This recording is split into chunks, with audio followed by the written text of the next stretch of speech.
All right, everybody out there, Patriots Inside the Wire right now. Andrew, what would you like to go by tonight? You want me to Well, say yeah, psychic? you could just, yeah, the psychic firefighter or Andrew's fine. Yeah, whatever. Okay. It's all All good. right. Let's go with psychic firefighter. I love it. And if I say Andrew, it's because this person is a genuine individual that has a lot to offer. As you know, on Patriots Inside the Wire, you're in that safe zone when you're inside that wire. And what I know, and I'm going to let him tell you more about when I say him, psychic firefighter Andrew. True story, his family, and what has happened since then. It's an incredible story. So, again, share this, join us. We're glad you're all here. Let's have a chat really quick. Psychic firefighter. Should we tell them how we met? Yeah, sure, absolutely. Ah, because I'm It's guessing out there. interesting with, it's interesting in today's day and age with technology and just being able to connect with people. What a gift, 20 years ago, there's nothing like this out there where you could actually see someone or even call someone and do Zoom or anything like this. And it's great when you are interested in things. It's so easy to connect with people, reach out to them, and then share this message, especially with topics like 9/11, going to war, being in combat. I served as well in the U.S. Coast Guard.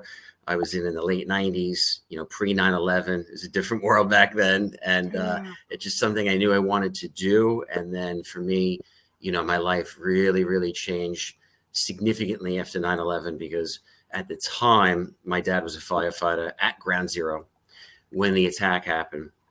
He was actually there when it happened, when the buildings fell and everything. And I'll get into that. It's a miracle that he's alive. My dad, just for people listening, some people might have heard of me, some people maybe not, but I worked as a firefighter in Bed-Stuy, Brooklyn, ladder 119. Before me, my dad worked in Bed-Stuy, Brooklyn, ladder 102, right, literally next firehouse over. And then my uncle Jerry also worked in ladder 102, my dad's same house, from 1954 to like 1980 something, just amazing generational family. That's just how it goes in my family. So it's a big Yeah, deal. It's a very prideful thing, to talk about this stuff and to go there. it And is. my dad, like I said, that morning, that life will just never be the same. If you guys are like, I can kind of branch out from there of kind of how this all happened. Yeah, you know Absolutely. what? I say the less there is about me, we can talk about all that soon, but I like to hear you. I mean, I like to hear directly from the source, being there, knowing, and what you just said to me, it resonated. In my generational history, someone in every generation has served. So usually it's military, but there are other areas. And again, that's again why it's Patriots Inside the Wire. It's very fitting. And so when I thought about it, I said, wait a minute. The best way to talk about the fire department, and the person that I have was like honored to get to know, Andrew. Andrew and your family. Can you tell me before I get into more how your dad and uncle and how your family is? How are you? Yeah, so my uncle Jerry retired. He retired in the 80s. He lived a nice life. He just passed away about 2 years ago. So overall, health-wise, he lived a very long life. And I always say, if you do 20 years, if you work for the city, if you work for any big agency, if you at least do your 20, you better get your 20 after. You know what I mean? Ideally, of Yeah. course, it's always Yeah. nice. And much more. If you could live 30, 40 after, that's what we want to be hearing. We want to be hearing Yeah. you collecting that pension and doing your thing, traveling. So Uncle Jerry, he did that. He retired to Florida and he was working as a security guard. And then he got older. He got sick. He had diabetes. He got real sick, but he had a very Yeah. good life, kids, grandkids, all that stuff. Wow. And then my Yeah. dad retired too. My dad did 27 years. And after my dad retired, he went down to Florida. Same thing. He's down in Florida. He is healthy. Overall, thank God, once Yay. again, day at a time, God willing, right now, he is okay. However, we're at that point where a lot of the guys that he was in the trade center with that lived, those guys now are getting all these illnesses, or some guys recently retired. Some guys I know did 40 years on the 40 in the fire department. Some guys retired and passed away within a year from 9/11 cancer or illness. You know, it's like a mystery. So I know I said my dad and my uncle. On the other side of the family, though, we have a ton of military, Navy. My Uncle John was a captain in the Navy, retired 22 years working on submarines. He lived a nice long life after, had a pension, worked for Lockheed. He passed away a few years ago, though. And then my Uncle Mike was a Marine. My Uncle Pete was in the Navy and the NYPD. My Uncle Pete was down at Ground Zero, retired. Unfortunately, Uncle Pete passed young. He was only, in his late 40s. He got some weird mystery illness. They don't have a name for it, but it was definitely acquired, they think, down at Ground Zero. This is really interesting. Uncle Pete was in the NYPD, and he was in the Navy, and he traveled all over the world with the Navy. He also played soccer. Wow. And Uncle Pete got this illness. Okay, they don't know exactly what it is, but a whole Italian soccer team and a lot of athletes also got this same thing. It basically mimics ALS. It's very similar, but it's not exactly that. Okay, but it basically, my Uncle Pete's arm started to get affected. It didn't work as well, and then it just deteriorated and spread throughout his body. But they didn't have an actual name. No one could pinpoint and say, "Oh, it's definitely this. It's definitely that." But the common thing is that they were all down at Ground Zero, and then years later, these weird things come up. So if you're listening out there, whether you're active duty, retired, you just did a few years, make sure every year you're going to get your health checks, your medical exams. Okay, you got to do that stuff. Stay on top of it, because I know guys that had 20, 25 years healthy, 9/11, whatever, and then now all of a sudden they go from one year to the next and something comes out of nowhere. So whatever these things are, these illnesses down there, they can be very mysterious and they can creep up on you. You just mentioned something. So I am giving your family thank you for serving, and those that have served, quite an extensive history there. That's just beautiful to have people like that do this. I mean, each year, each generation, you yourself, you're a veteran, fire department, and then again, as I refer to you, the psychic firefighter. And eventually, we won't give a lot of back channel stuff, but eventually when you're in my neck of the woods, as we have said a long time ago, we plan to meet up. Getting you on here, a couple of things, but you just mentioned something to me, and I'm usually not speechless. You said, so ALS is not genetic, number one. Number two, there are people in my family right now, not directly next to me, but connected, and a brother and a sister just out of the blue. And they're like, well, it's ALS. Well, no, it's not mimicking that. It's not, doesn't seem like that. The only thing they have in common is they both live in New York. So that's the only thing in common right there, is this brother and sister. So shout out to them too. They're dealing with a lot right now. Dennis has passed, but now his sister, they're like ALS. I'm like, that's not genetic. Like how, and at that age. So we'll talk more about that subject maybe later on. That's very, very interesting. I 100% believe and know, just like at your fire pits, right? When you're deployed and you're doing certain things, you're around these fire pits, your lungs, there's all kinds of things that, there are civilians, there are people that just aren't used to that environment. And, we try to educate, and, they're not supposed to know. So then it's like, okay, let's step up. That's the area I'm in. When someone says, what do you mean Gold Star Mom? Did you get like a gold sticker? And I'm like, this is not a joke. Listen. And I don't get mad. I just turn around and I go, I just like to let you know something, because, maybe for the next person, you didn't offend me, but I bet you didn't even know. And so I just want to educate. So in order to do that, I have to talk and bring in other people. SWAT down here is very familiar with this subject happening quite a bit, as he served 2 tours as well in Iraq.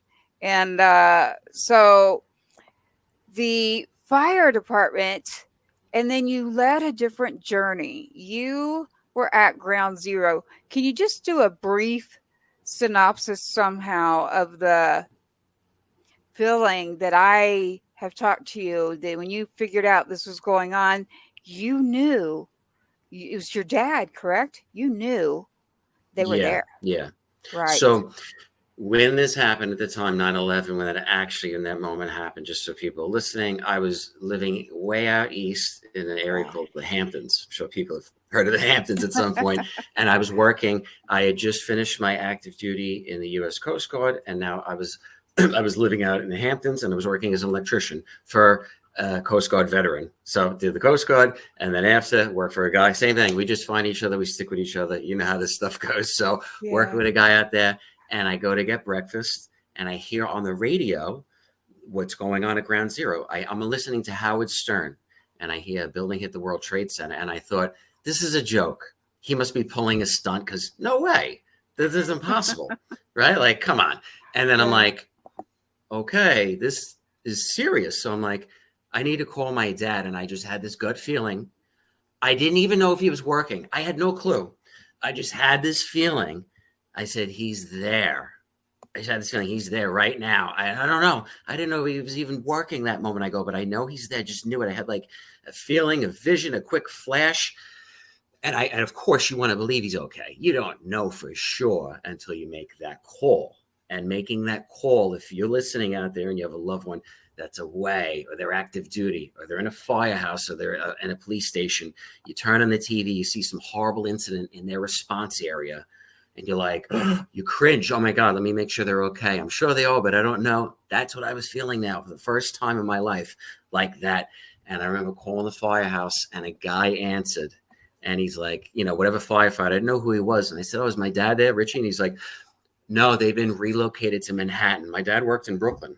So when I heard that, I go, they're there now. And then in this meantime, I'm like, oh my God. So I go back to my house, and I'm watching the TV, this giant flat screen TV with all my roommates. It was the old TVs that were gigantic, right? It Yeah. almost looked like a projector. Remember that old school TV Yeah. where they were on the wall? We're all watching this. And we're like, it's almost like a movie. Like, we can't believe it. One of my roommates, and I lived in this big house in the Hamptons. One of my roommates, her husband at the time was an FBI agent. And before the building fell, this lady said to me, she goes, I just talked to my husband, and she said, he just got a report that there were guys.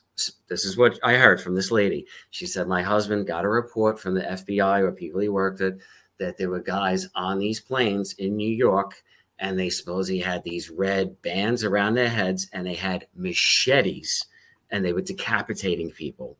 This is what I heard right away. And I'm like, we didn't know anything yet. And I'm like, what? Like, how did they get a knife on the plane? Wait, oh my God. So we're talking about all this. And as we're hearing this, boom, the building falls. So I'm like, oh my God.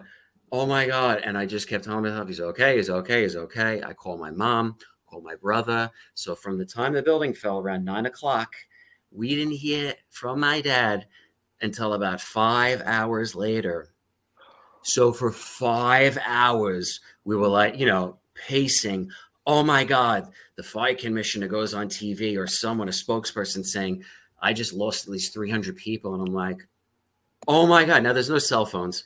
There's no radios, nothing. I'm walking around, but something in me was like, he's okay. He's okay. Maybe I just wanted to tell myself that. I don't know. I just know at that moment I couldn't, right? I didn't go to that place of, oh my God, it's over. Something in me, though, changed. So at that point in my life, I was not doing psychic work. I was not into any of this, but a shift or something in me started to occur. Okay. I could feel it. Something was going on. I couldn't explain. I couldn't put into words. And then bang, around 2:00, my mom called me and said, I just heard from your dad. He got someone's phone. He's okay. And I'm like, boom, the weight of the world just dropped. You know what I mean? However, I know that there's guys in there that I grew up with, okay, literally, that I talked about as being an uncle or a friend, or people's, other kids that their dad that I know were in there, who are not coming home. A best friend of ours, my brother's best friend, was an EMT, Keith Fairban, and he was working that day, and his parents called him on the phone, and he answered. He said, Mom and Dad, I'm here. I'm at the Trade Center. I'll call you back. And he never called him back. He went back into the building, boom, it collapsed. Now, when I talked to my dad eventually and said, hey, what happened? He said, we got a good call. We go to the roof of the firehouse. You know, we heard, that a plane hit the Trade Center. He goes, we go to the roof of the firehouse. We're looking, and we saw the second plane go in. Now, whatever it was, people say it's whatever. He saw something go in and explode. Now, there were guys also we know that were actually there that saw the plane go into, that were actually at the site. So when that happens, my dad's team runs downstairs. My dad was the chauffeur the night before. So the call came in at 10 to 9. And my dad usually would work till 9 on the dot. For some reason that morning, a guy came in and goes, hey, I'm going to drive, just, take a shower, go home, Richie. He's like, all right, whatever. But he said, I just hung out. I'm hanging out. We're having breakfast. And so a different driver was working. But my dad was still there. They see the plane hit. They go downstairs. They jump on the truck. Boom. They're driving there. The engine in my dad's house, there was a ladder. My dad works in ladder 102. Engine 209 was there. They got dispatched earlier. So engine 209's there. Engine 209 goes through the tunnel. They get off. They're walking down the block to the Trade Center, okay? And someone jumped out of one of the buildings and hit another firefighter named Danny Sir from engine 216. They start working on him, right? They're trying to resuscitate him. As they're doing that, the building falls. So if that didn't happen, my dad's whole company, the engine in there, they all would have been killed, all of them. But that one guy saved all their lives. That's a miracle. My dad's company, the ladder, they're en route. They get to the Brooklyn Battery Tunnel, and the police department goes, no one can go through.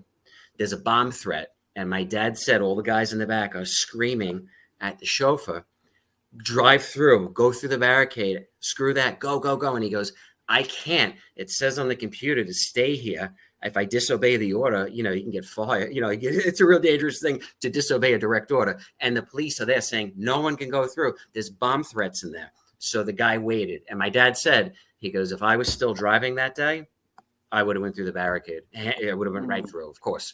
But they waited. And as they're waiting, the first building falls. And then the police go, okay, you can walk through.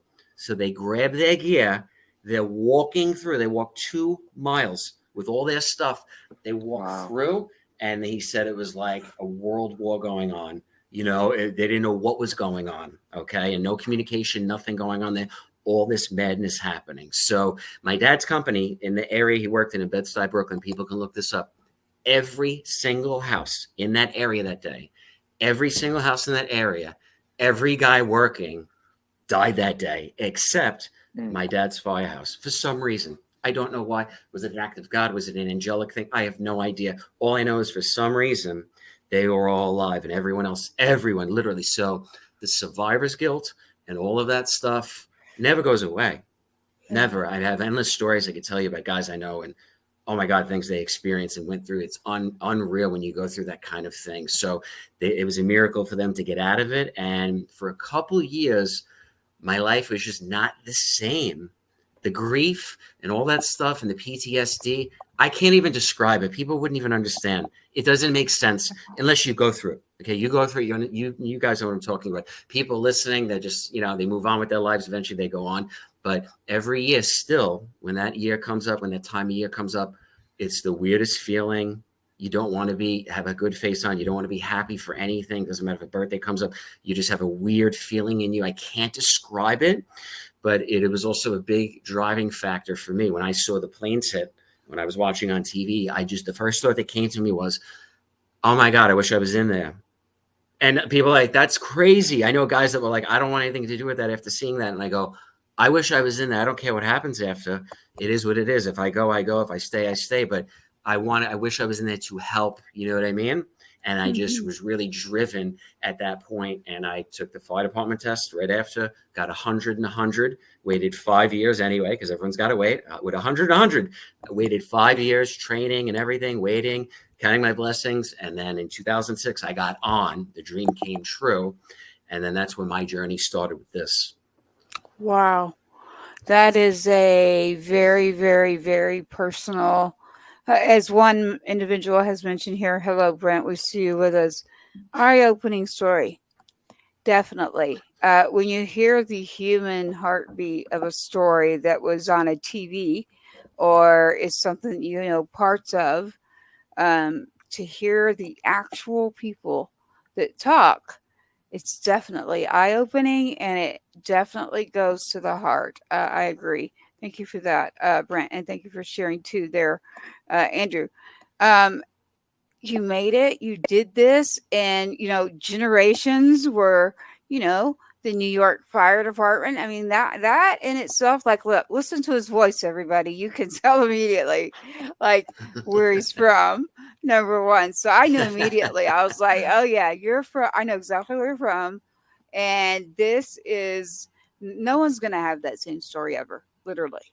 This is something that it is very true in the beginning too, is that there are still things happening because they were there, because of what was, let's just say, of what was happening. We don't have to get into who believes what and who doesn't unless you want to. But I say, listen, you can't be in something like that and have no your energy, whether it's mental, physical, emotional, the toll that it takes, and your health, on top of why your health is the way that it is. Um, so Andrew, as far as like, they moving on, I personally believe, and I'll just give my own personal, being around all of that and what was going on and breathing that in, like, had an effect majorly, especially on those rushing in. And I personally believe your story with your family members, that is what uh, contributed to to their lives, right? Like, you know, Yeah.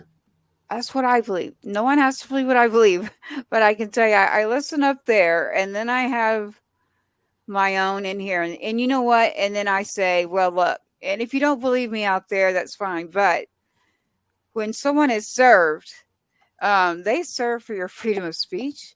They serve for your freedom, your rights, you name it. So, yes, if you don't agree, that's fine, because that's why people serve. So, I don't want us to all be robots, right? Like, I want there to be different people, but I do believe in do no harm.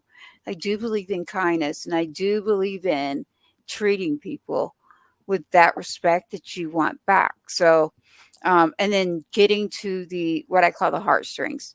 That's a song, by the way, that I'm going to be working on with SWAT down there. So, my heart is out there for you, your family. What about your mom? So immediately my heart's going, your mom, I'd be freaking out, right? I mean, Yeah. was she You know, okay? yeah. So, it's all around. Like I said, it's a family. It's the other side of the family. It's everyone doing this. Everyone's serving. Everyone, risking every day going to work. My mom's still, she's alive. She's healthy. And she says to me, she goes, I don't sleep right. I just can't. There's, Uh, it's ingrained. Like, I know you're okay. You know what I mean? But like, yeah. still, you forget and like you dream. And then, like I said, you have this constant reminder. My mom stayed in the town I grew up in, Flower Park, New York, Long Island. My mom still lives there. She's still doing it. You know what I mean? She's still, both my parents are happily remarried and everything, and it's all good. And, she's still doing her thing. And she's still, like I said, will not sleep right at times. She'll have weird dreams. And a lot of the guys that we serve with, the ones that did make it out, now it's interesting. I've met so many guys that work 30 years, that do their thing. And then within the first year, a lot of them will get sick out of nowhere. It's wild. So I don't know what this stuff is. I know guys that have been clean as a whistle, retired, and then within a year they'll have diabetes, cancer throughout their blood, leukemia, or they call it 9/11. They don't know what it is, this weird stuff, and then they're gone within a year. So there's a guy out there, people can look up, Steve Garrity, my first chief on the job. Steve Garrity worked with my dad. Ed Garrity was Steve's brother. He lost his life at the Trade Center. He was a battalion chief down there, right in Times Square, and I knew him too. And growing up as a kid, I knew all those guys growing up around them. And Ed died at the Trade Center. Steve did 40 years in the job. He took it so seriously. Okay, this is all business. This guy, even after his brother died, it was all business, because it is very serious. When you're going to work, be a professional. When you're off work, listen, you can have a blast, do whatever you got to do. When you're at work, We're professionals. We do the job we got to do Right. because people are depending on us. And it doesn't matter what's going on or who's in the building. I never once in my firefighting career, I never asked for someone's ID when I was helping them. Okay. I didn't care who or what. I would go in and help you. I don't care where you're from, what background, where you're born, what your political belief is, I don't care. I just ran in that building full of smoke and I'm pulling you out. And if you don't like me, then that's too bad. I still would look out for you. I'd still risk my life for you. And the guys I work with, we all had that thing about us. So yeah, we can have our differences, but we go in and do our thing. Steve Garrity did 40 years, retired. He was sick and he passed away within a year from 9/11 related illness. And man, like I talked about earlier, I want everyone to listening to retire, to do their thing.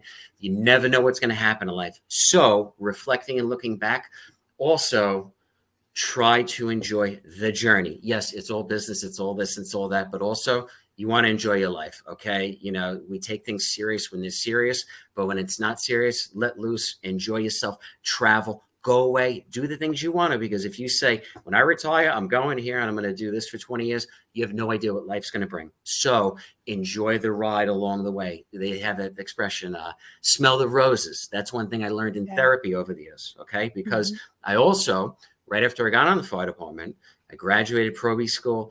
2 months out of probie school, I was a squad leader. So all the military guys, we were all in charge of a group of like 20 guys. So I was squad leaders with guys, and you form a bond with the squad leaders because we're all ex-military. You know, we know things a little differently.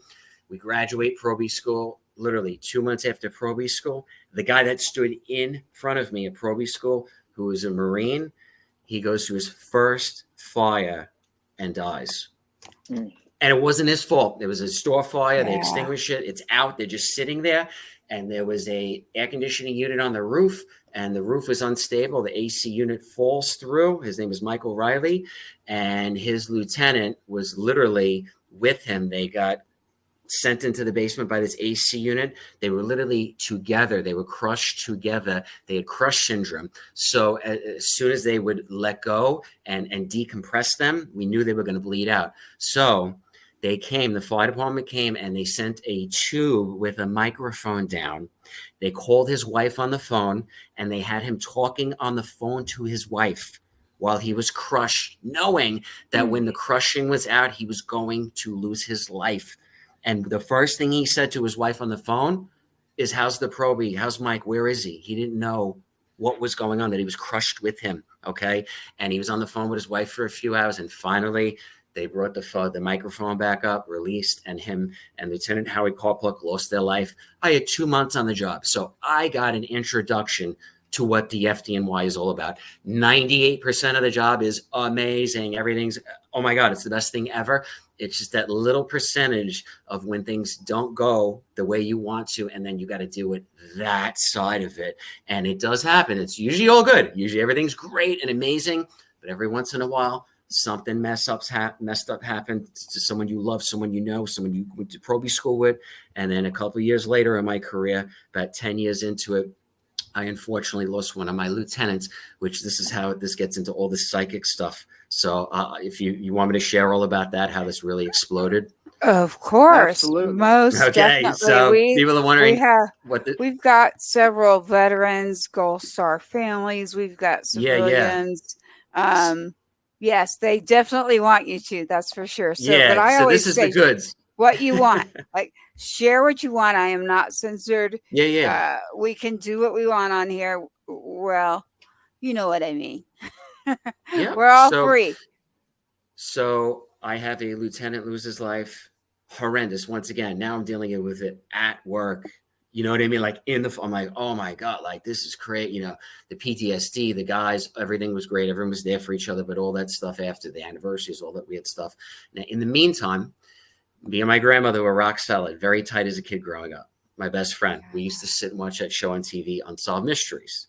And in like 1993, I'm with my grandmother on the couch in Floral Park, Long Island, and I look at her watching Unsolved Mysteries. I go, "Gram, when you go to heaven one day, can you come back like that? You know, like they do on TV, and give me a sign so I know that you're okay and you're with Grandpa." And she looked at me and she goes, "Yeah, I will." Now, I don't know why I said it. We didn't have those kinds of conversations. We weren't real religious or anything. We didn't talk about that stuff. And honestly, after 1993, I never brought it up again. Well, fast forwarding, Around 2010, Graham gets sick. She passes. And I took care of her at the end of her life. I saw her every day. I'd go to the firehouse. My days off, I went and took care of her. I drove her to the doctor. I went through all of that with her.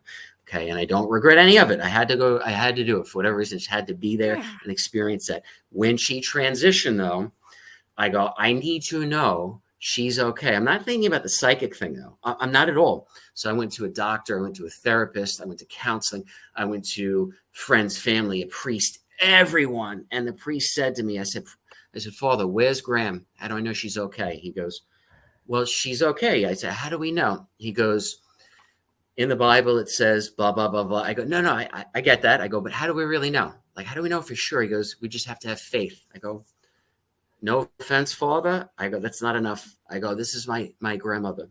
I have to know. Well, right after that, I go, it's a couple weeks after Graham passes, I go out to a restaurant in town called Jameson's in Floral Park, New York with my mom. We're both grieving. We're both going through all this crap. We're sitting at a restaurant eating dinner. This guy comes in with long hair, earrings, and a leather jacket, comes up to me and my mom and says, did someone in your family just die? They had cancer right here on their face. I go, yeah. And he goes, you or your mom, who was born on Easter Sunday? My mom was born on Easter Sunday in 1956. I go, her. And I'm like, what? Who is this? He goes, oh, I'm a psychic medium. I'm doing a reading of the restaurant. I'm like, yeah, well, good. Keep going, whatever. And he does his reading. I'm still skeptical, though, at the time, right? I'm just like, whatever. I wait a year. I'm not on social media, nothing, no Facebook. I'm not putting it all together yet. I tracked the guy down because I was going through an awful time in life. My house was underwater from Hurricane Sandy in Long Island. I lost everything. My house, my wife, everything, man, gone, literally. Not from death. Okay, we just got separated. It's all good, though. But anyway, at the time, I was going through a ton. I tracked this guy down.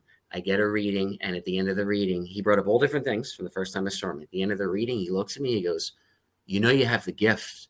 I said, what are you talking about? He goes, you have the gift of being a medium. I go, all right, well, what do I do? And I was open to this guy because he came from a family of police.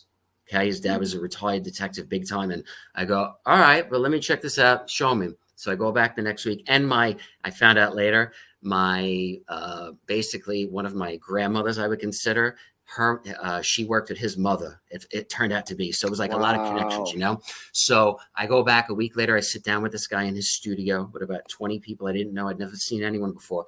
We meditate for 5 minutes. He pairs me up with a young lady I never met before. He goes, okay, just tell her what you're seeing. And all of a sudden, I'm looking at her and I get a tingle in my spine. I look at her and I start to see these black and white images really fast rolling out one after another. And I go, I see a car going down the block in reverse. It hits a tree. Someone's left leg, the left leg in particular, is cut off. And then there's a V above them. I said, is their name Vinny or Vince or something with a V? Is that what that means? She looks at me. She goes, that's my Uncle Vinny. I go, okay. Like, this is the first time this happened. Like, all right, is this real? Is she making this up? Well, every week this happened. Every week. So I'm still in the firehouse doing this on the side. I don't want anyone to know, right? I don't want anyone to know anything about this. Eventually, like anything, guys find out, because I go to a live reading one night where this guy was doing a live reading of a big room. And I see guys from the firehouse. And they're like, hey, bro, and I'm like, oh, I know him, with friends. And he's like, oh, yeah, you're into that? And I'm like, yeah. I still didn't want anyone to know. But life sometimes has plans of its own. Well, the New York Post finds out, okay, that I'm into this stuff. I'm into being a medium because I started talking about it on social media. And the New York Post ends up writing an article about me. So it is what it is. Everything in there is true. I don't deny any of it. And it's in there. And then that was it. The cat was out of the bag. Everyone knows. So I'm going to the firehouse. Then my days off. I'm having big, rough, tough guys, veterans, Iraq combat veterans, Middle East, Vietnam vets, anyone and everyone, guys all over the job contacting me privately. Hey, bro, can you help me? Can you read me? Can you my mom, can you talk to my wife? Can you talk to my cousin? And I'm reading like distant relatives that I know nothing about as well. I don't like reading people I know just because they're like, oh, you kind of know me. So like, is it like pre-planned? And I'm like, dude, I'm doing this for free, bro. Like, I'm a fireman and I'm working on the side. I'm not getting paid for this. Why would I be making this up? You know what I mean? For nothing. Duh, am I an idiot? No. So I was just doing it to help people heal. Right. Because when I got that reading that first time, I was healed from my grandmother's passing. Done. Because I knew, whoa, what that guy said to me, she's okay. She's in a good place because she was sick and suffering at her death. So wherever she is, the way she communicated things to me and brought up things from the past, and this guy doesn't know me, I know that she's okay. I don't care what anyone says. I know in my heart. And then when I knew I could do this, I go, if I can do this and help people, oh my God, I don't need to make a living out of it. I just want to help people. I was working in the firehouse, doing this part, just on the side. Eventually in life, though, right, as life happens and things go on, the current state we're in, living with COVID, I'll get into that. So I'm working in the firehouse. I'm reading guys. I'm helping people.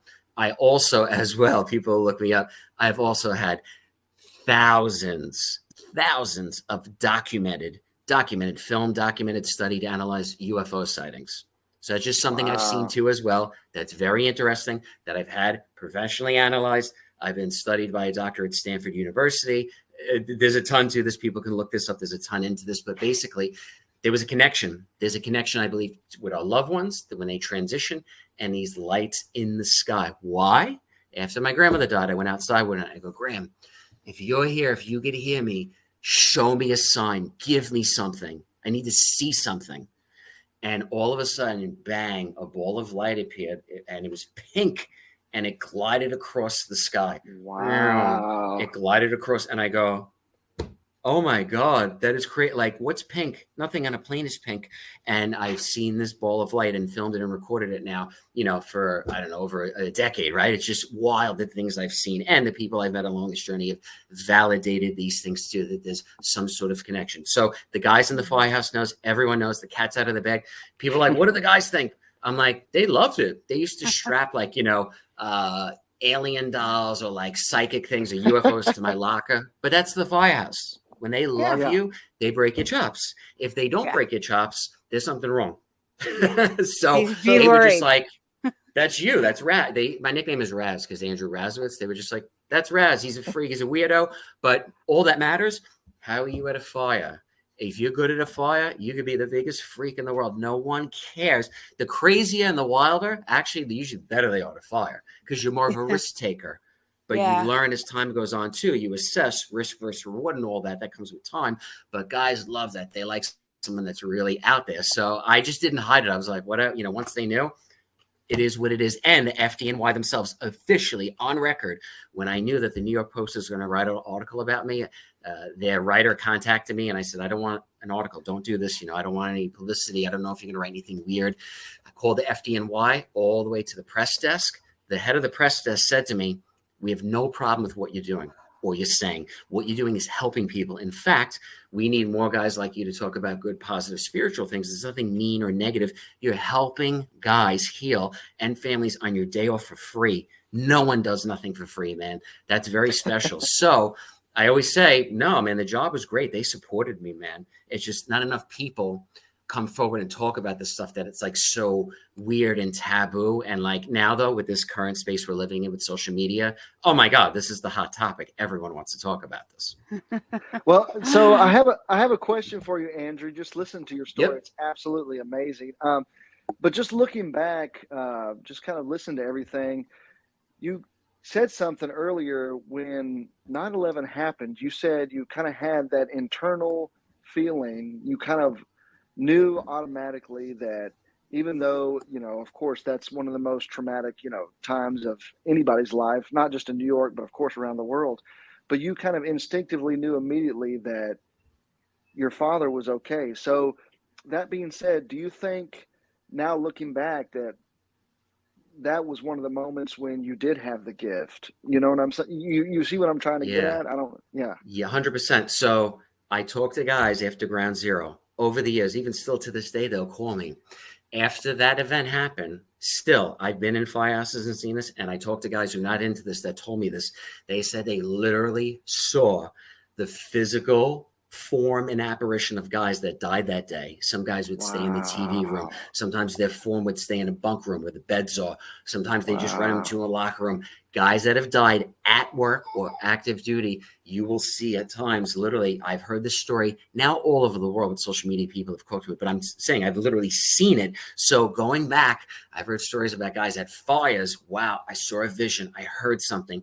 And then it happened to me as well. That happened when I was younger. Then when I was active duty, one time I got off the truck, I was going to a fire. This is December 26, 2015. I'll never forget it. Going to a fire, getting my stuff, gathering my gear, getting everything together, right? I get off the rig.